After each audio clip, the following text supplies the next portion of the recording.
I want to watch the news. Are you making headway at least? This is the news.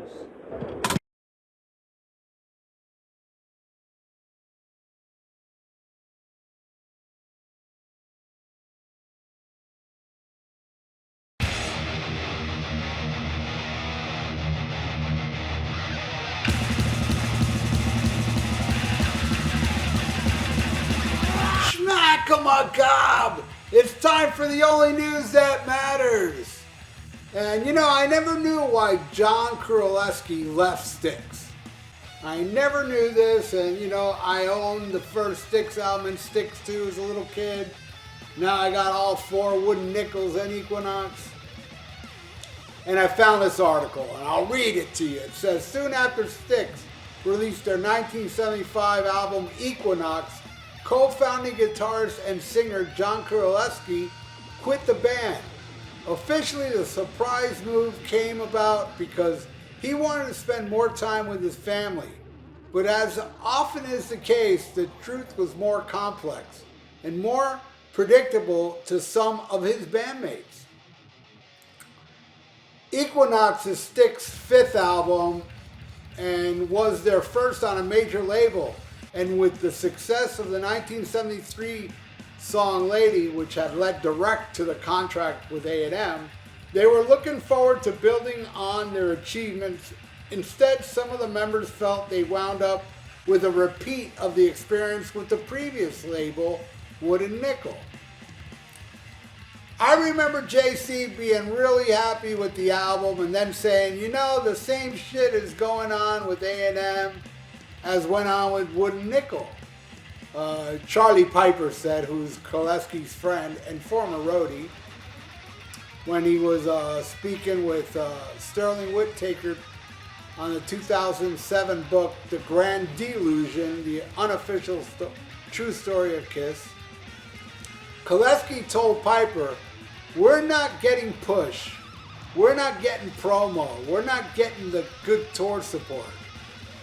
You know, it seemed the high achievement by Peter Frampton, Frampton Comes Alive, also released by A&M, made things worse. That was one of his things. Frampton was getting the label attention and not Styx.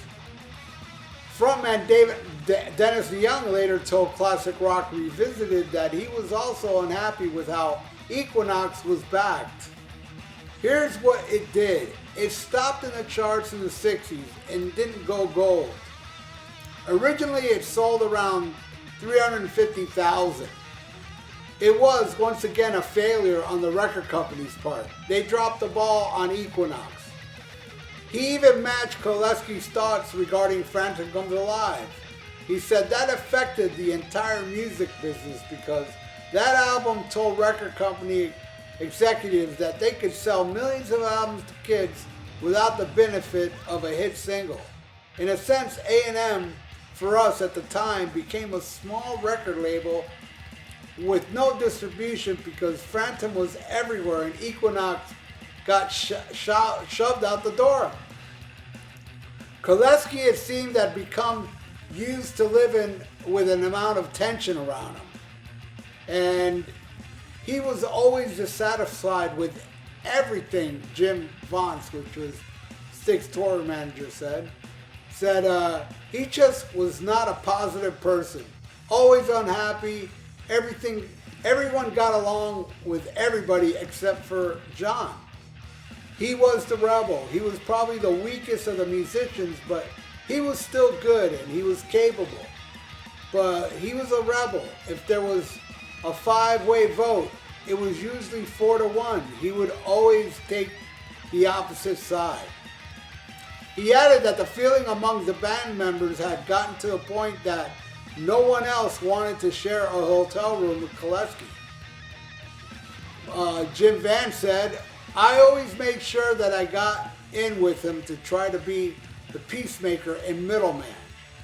He was a little more radical, a very creative person, but had some different ideas. Nobody got along with him. Vos was there when DeYoung and Curulewski finally locked horns. The increasing authority, which was the frontman conducting himself, would cause its own problems in the band's future. But in 1975, it was already presenting itself in a way that the material came together. After having been considered a key contributor, Curulewski had only one full credit and 2 credits on Equinox. And then all the issues came to a head following a difficult concert. John was sick. He had laryngitis and he wanted to cancel the show. I said, you can't cancel the show. It's full. There's 10,000 or 12,000 people. It's a hall of, with a lot of echo anyway, so don't worry about the sound too much. I came in the dressing room after the set and Dennis asked me, well, how was it? And I said, they loved you out there. He turned around and walked up to John and said, I never want to go on stage with you again. Then John, being a stubborn guy that he was, went, okay, then I quit. So there you go. And sadly, John Curulewski died in 1998 at 37 years old after suffering an aneurysm. I never knew, it seemed like John was a pain in the ass. And, when he quit, they didn't really stop him. And of course, they went on to greater success getting Tommy Shaw, which I thought was, I think, if anything, Tommy Shaw saves Kiss, because they released 3 albums that didn't do anything, and as you heard, Equinox wasn't pushed. But boy, do I love all those albums. I own them all. I own the Nickel, Wooden Nickel albums. I even have the CD that has all 3 albums on it. The Wooden Nickel years, and there's some great shit. I would say my favorite of the 3 would be, the 4 would be Man of Miracles. But I think they all have their moments, like Sir Christopher is a great song. I like the title track to Man of the Mirror, Golden Lair. The first album, that real long song, Movement of the Common Man, Children of the Land, it rocks, it's awesome. And, the rest of them, Styx too at its moment, it had the hit Lady, and I liked the song Father Osa. And I could pick many songs from all 3, and as you can see, John had a lot to do with the songwriting. He does that beautiful little instrumental, Sweet Something, before Sweet Madam Blue on Equinox. That's a good way for him to end his career with Styx, is with that Sweet Madam Blue. My God, what? Still my favorite Styx song of all time is that one. But yeah, John was kind of a mystery back in the day, kind of like John Rutsey from Rush, it's like you don't really know what the hell went on. But we all know why John Rutsey, he had health issues and such. But the same thing with John Rutsey, man. He leaves the band, they bring in Neil Peart, bam, stardom. Well, not right away like Styx. I think Styx, the first time with Tommy Shaw was Crystal Ball, great album, but I don't think it did as well, probably as well as Equinox. But Grand Illusion is what exploded them. And then for the next 4 or 5 albums, they were multi-platinum. And I believe at the time, they were the first band to have so many multi-platinum releases after each other. They were huge, man. Styx was ginormous when I was a little kid. And I saw the very first show of the Paradise Theater Tour, Sportatorium, sold out. Amazing. Amazing damn show. Then I saw Kilroy was here, and that show sucked. But anyway, there you go. That's the only news that matters. Hey, man, this news matters to me, and I don't know how many out there. Leave it in the comments below. If you care about this, leave it in the comments below. I know many of you don't, so if you leave a comment saying, I don't care about this, yeah, I know. But who does care about it? Because I'm doing it for you. I know somebody must care about this. Anyway, thank you all for watching the only news that matters.